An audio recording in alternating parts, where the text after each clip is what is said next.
I'm Cat Mint America, and I saw Captain America, the Winter Soldier. It is directed by Anthony and Joe Russo, and starring Chris Evans, Scarlett Johansson, Sebastian Stan, and Samuel L. Jackson's in this movie.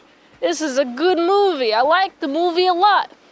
I saw this in theaters when it came out, and I've seen it a couple of times after that. Wow, I like Captain America. What a good guy. And it's fun to establish that Captain America, now that he has nowhere to go, since all of his friends and lady are dead, he just works for S.H.I.E.L.D. Yeah, Black Widow and Rogers are on a mission to retrieve these guys, these captured guys, and they receive the captured guys. Nick Fury talks to Rogers like, hey guy, you want to see this, large hella planes that we're making? All these large planes, 3 of them specifically, and they have these massive weapons. And Rogers is like, no, I quit, I'm not doing this. I can't, this is bad for my morals. It's fun, because Nick Fury's is also like, S.H.I.E.L.D. is compromised. You don't know what that means yet. I'm jumping a little bit too far ahead though, because I like seeing the relationship between Steve Rogers and Sam kind of bloom. It always starts with, Sam, he's just running. Steve Rogers is always running, but he's running faster. He's like, always on your left. He's like, on your left? And then you get to see the dynamic build even more, even to a point where Sam's like, don't do it, don't you fucking do it. And then Steve Rogers is like, on your left. It's pretty great. They do eventually talk though. They're like, oh, you're always on my left, you're always faster than me, you know? Steve Rogers is like, it was whatever. What a humble guy. He's the humblest of guys. I love the humility of Steve Rogers. Even though he's like the strongest guy that he knows of at the moment, human guy. It's pretty great. He's still like, I'm not even that bad. I'm not even that good. All right, I could do better. Captain America is like, oh, I could do better than S.H.I.E.L.D., so he wants to do his own solo thing. Meanwhile, you got a bunch of people just trying to assassinate Nick Fury all of a sudden. Who are these people? Just a bunch of people chasing Nick Fury in this car, a bunch of police officers just kind of ramming Nick Fury's car, and then Nick Fury escapes, but not before he gets attacked by a sneaky guy. All right, Nick Fury is so close to escaping all these assassination attempts because there's so many.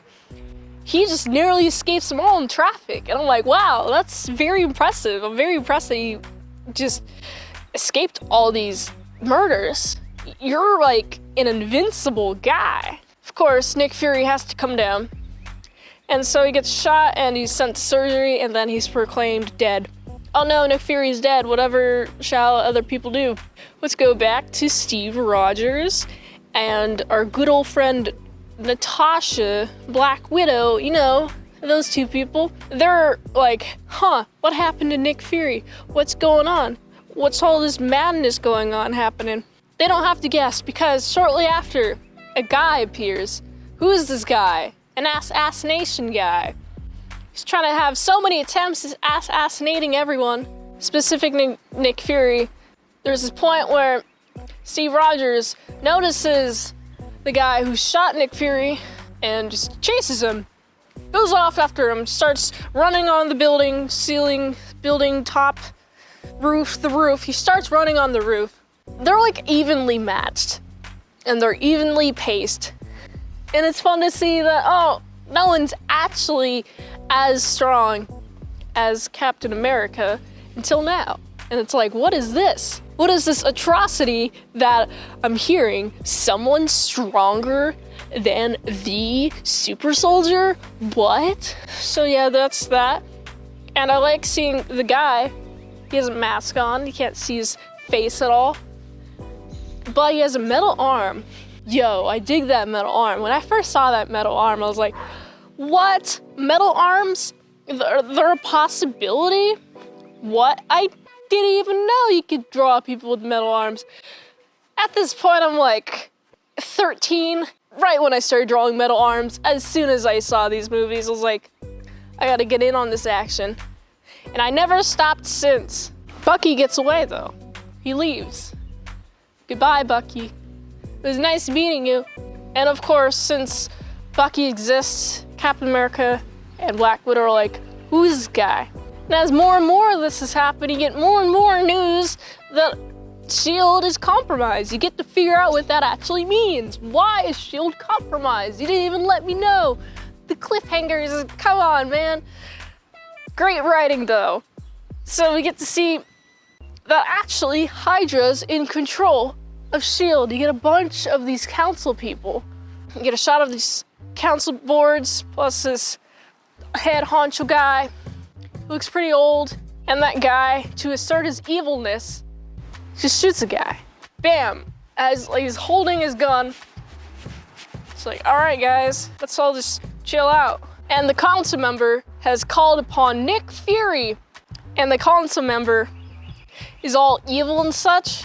And it's just fun to see the evilness in all of this. Also, I should mention that Nick Fury actually isn't dead. Who knew? What a surprise. I know, right? I bet you didn't even catch this coming at all. He just pretended to be dead because the guy that assassinated him, he just needed some guy to get off his back. He just needed a confirmed kill. He just needed someone to have an okay, you can stop pursuing him now in order to come back into the world. And he talks to Steve and Natasha about this.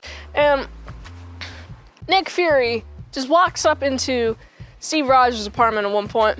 Steve Rogers is like, what the fuck? What are you doing in my apartment? He like doesn't know at all. And Nick Fury is just kind of typing on this device while they're having a somewhat normal conversation. Then bam bam, Nick Fury gets shot, bam. And then everyone's questioning, hey, Steve Rogers, why was Nick Fury in your apartment? Steve Rogers is like, I don't know. Come on, man. No one believes him. They were like, okay, you're public enemy number one. We're going to get you. You're not allowed to question any of that. And so Steve Rogers is like, well, of course, since you're trying to attack me and accuse me of knowing why this guy was in my apartment, which I don't even know why he's in my apartment. Why is he big bad to you guys? Of course, Steve is going to be like, okay, well, these people don't want me to like this guy, so I'm not going to like these people that are forcing me to not like this guy. They have something against him. They just want to capture him and put him away, put a little bib into his mouth and say, ooh, gaga, you're not allowed to speak anymore. Fuck you, Nick Fury. No moss for you anymore. And I just like how everyone underestimates Nick Fury. Everyone's like, oh, you did this? What a surprise. And Nick Fury's like, of course I did that. Why would I not? Everyone's just underestimating me. Come on. I'm the head of S.H.I.E.L.D., or at least at one point I was the head of S.H.I.E.L.D. You think the former head of S.H.I.E.L.D. be such a pussy-ass bitch to let this thing happen to them? No. Nick Fury doesn't do that. He doesn't play like that. And it's super funny. Everyone's after Steve. Steve has even more reason to go against these guys. But I like the little break where he goes to see Peggy Carter. You know, the chick that Steve Rogers was in love with before he crashed that plane and slept for 70 years. She's old and wrinkly, but she's pure of heart and she's great. And what's really sad is she's like, it took so long for you to come back. It took so long. Breaks my heart, because you gotta think of Peggy Carter, right? You got Steve Rogers. Her love is dead. Goodbye. No longer. And so for the next 70 years, she's kind of without her love of her life. So she has to either marry someone else or just be like a single woman about things. And she has to be independent and every day still think, oh, I miss Steve Rogers. Where did he go? So sad. And then he appears in your life when you're like 90. And you're like, where the fuck have you been? You still look young as shit. But You know what? At least it helps that everyone knows what happened to him. Everyone knows that he woke up 70 years later. Steve Rogers is lucky that he gets to see her before she dies, all right? She looks like she's on her deathbed. She's that old. It's also contrasted with all these people trying to hunt Steve Rogers. He's on a motorcycle. Vroom, vroom, vroom. I love motorcycles. He's on a big motorcycle. He looks badass. Everyone's trying to stop him from escaping. He escapes. Pretty cool. And it's pretty great. Also, at this point in the movie, the big bad has been revealed to have all these helicopters, helipilots, heliplanes, hella stations. They might as well be hella stations because they're big, they're massive, they're big, they float in the air, they're hell of a station, you know? So these hella stations are on the way of being deployed, and there's this attack range where they're targeting all these people. S.H.I.E.L.D. is just all these people, but like not everyone, but they're about to kill 1 million people within like 1,000-mile radius of Washington, D.C. That's no good, so they gotta stop that. So they come up with a plan. Each person go to a plane and fuck with their controls. You gotta have all 3 planes' controls fucked with. And it's fun seeing the clock, because obviously Natasha, Big Fury have their one. They did it. Congratulations. And then who's left? Steve Rogers. But guess who's there to stop Steve Rogers? Bucky. It's pretty great. I did not mention Bucky enough. I like seeing the scene where his metal arm is being worked on, and you got all these people. I don't know who these people are, but they're mind controlling him.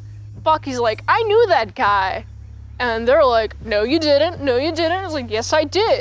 And he gets like super angry, and they have to like blast him with some mind control to stop him. By blasting, he puts some really painful thing on his face, and he just screams. And I'm like, no, Bucky, I feel so bad for you being so brainwashed to kill so many civilians, so many of them. During that fight, there's just so much punching. They're all evenly matched. Cap loses his shield at one point. He's like, all right, let's just go 1-to-1 to each other, all right? Pam, pam, pam, pam, pam, pam, pam, pam, pam, pam. And what's even funny, someone also earlier in the movie tried to fight Cap. Some insignificant guy who's pretty good at what he's doing, but he's no match for the Cap.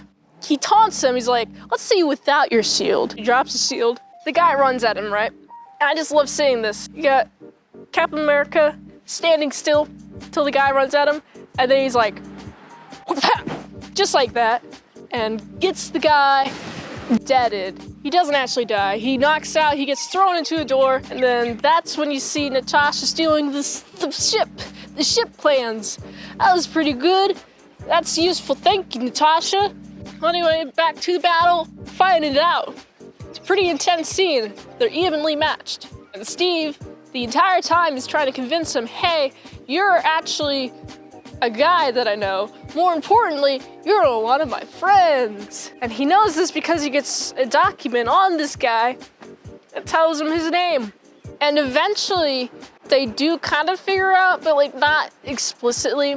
The falling ship, by the way, which is about to sink into water, Steve Rogers has to get him up from under that. And then what happens in return? Steve Rogers falls down, he drowns. He doesn't drown because Bucky actually helps him.